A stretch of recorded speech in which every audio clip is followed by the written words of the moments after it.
President Trump did his last flurry of one-on-one interviews shortly before the election, several with mainstream media outlets like the town hall on NBC. But post-election, Trump finds himself talking to a mirror or talking to people who are mirror images. Last Sunday, the president called into Maria Bartiromo's Fox Business show. You've said many times that there was much fraud, and the facts are on your side. Bartiromo believes the facts are on his side and helped the president perpetuate a series of false claims. She was inviting him to lie and spin fantasies on her program, suggesting that he won. She was also buying into a voter machine conspiracy, prompting critics to compare her to conspiracy wacko Alex Jones of InfoWars fame.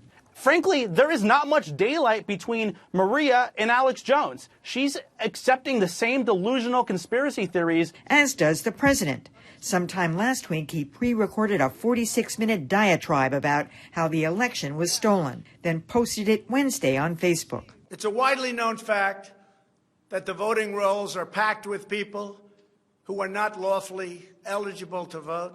As for network coverage of Trump's rant, most of it went like this. Repeating fact-free conspiracy theories about the election being stolen. CNN's Chris Cuomo couldn't bring himself to even play a clip. Trump is so far gone that I cannot in good conscience play the substance of a 46-minute spiel. Not to worry, Chris. He's not going to call you. He's sticking with the tinfoil hat crowd. Yeah, I don't know, Lila, years ago when I was in New York, Maria Bartiromo was the it girl. She was a talented journalist. They call her a business babe. She really was, she was somebody to look up to. I mean, I mentioned her the last time we were on the air and said she's just fallen into wacky-dom. And here is Trump calling in. He's got nowhere else to go. No mainstream news media is going to put him on the air saying those kinds of things. So between Lou Dobbs and Maria Bartiromo and some of these wacko radio shows, Mike Levin and the like, that's it. That's all he's got left to go. I think it's worth considering that Maria maybe really believes this stuff. Oh, yeah. And was just going with what she believes. But his 47-minute rant, I think that was the pilot episode of the Trump show for Trump TV. And that was a trial balloon waiting to see what format people would like, whether people would be interested in it, whether people would tune into Facebook, would YouTube be better. He's reaching out to his core audience, which already exists, who he already interacts with on a regular basis. And he's trying to figure out what format he likes. Does he need a co-host? Does he need another anchor? I think that's what that really is. And I think that the rest of the mainstream media actually gave him a nice chunk of free advertising for that show. Well, let's keep in mind that the ratings that Maria Bartiromo got for that interview were very, very high. So it's not like no one is seeing this. But I don't think anybody is seeing this outside of that hardcore Trump orbit who would follow him anywhere he goes across cable or the internet. Because I knew we were going to be talking about these topics, I watched a good chunk of the interview he did and his solo rant. And all I can say is, good Lord. I do think that you and Oliver Darcy of CNN all make a very good point. There's been a lot of criticism of Bartiromo for not holding Trump to account, which I think is misplaced criticism. The problem is she has swallowed all the Kool-Aid. And she believes this stuff, and so of course she's not going to hold him to account. And it was really a very disconcerting thing to watch. It was. I would just push back, Emily, gently on a characterization that you made. You said he's got nowhere else to go. He does have some other places to go. Maybe his own network, as Lila said. He also has One American News, which he's constantly promoting as a good alternative to Fox. And he's got Newsmax, about which he's doing the same thing.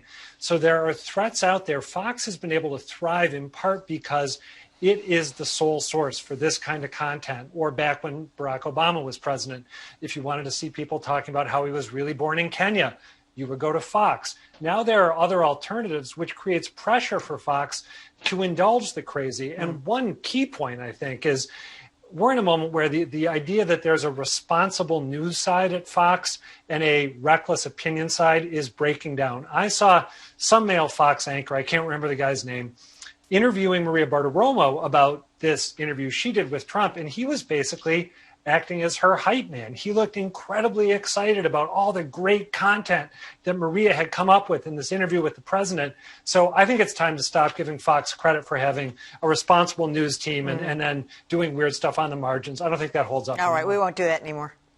Well, I do think what you see on Fox really is different depending on who you're tuning into, what hour you happen to turn it on, what personality happens to be on. Because I do think there are still some folks on the news side who have, as I said a couple of weeks ago on the show, joined Team Truth and had been since the election. You know, Fox had a really interesting position well before Donald Trump was elected. It really was the opposition network and actually thrived quite well during Democratic administrations. During the Obama administration, it was the place to go for some crazy conspiracy theories, but also just for that conservative point of view. So it's going to be really interesting to see what Fox does during the Biden administration, and also what someone like Maria Bartiromo does. Does she sort of stay dug into that Trump rabbit hole that she's already shoveled herself into? Does she flip a switch and join Team Truth again? If she does, will people accept her as a member of Team Truth? It's going to be really interesting to see.